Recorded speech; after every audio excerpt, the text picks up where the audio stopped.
we're going to be installing some foundation vent plug covers to winterize our house.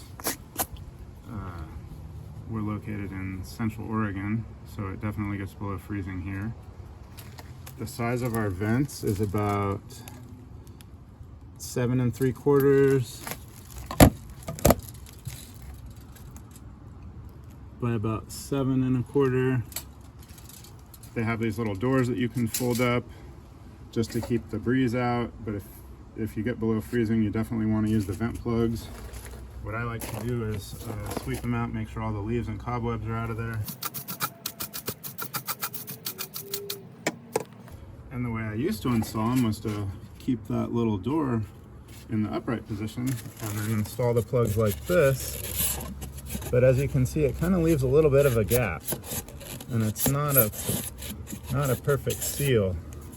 So the real trick is to leave these doors down and install the plug like that.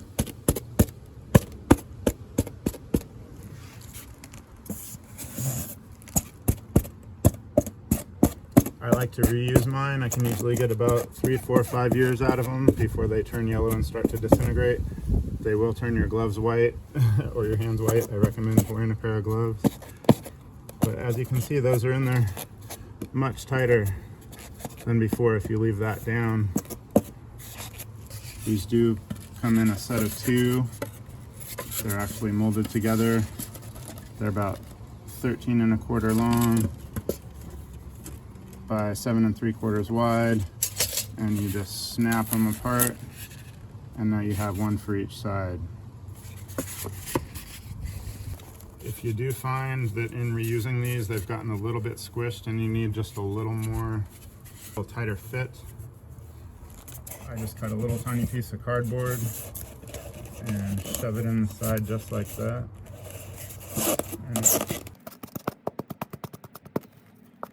And that takes up a little bit of the gap. Keeps them secure all winter. These vent plugs can be found at Home Depot, Lowe's, and Ace Hardware here in the Pacific Northwest. I know there are 2 different sizes that they usually sell at the local stores, so they might be different depending on where you live. Be sure to measure if you're buying them for the first time. Thanks for watching. Don't forget to like and subscribe if you don't mind.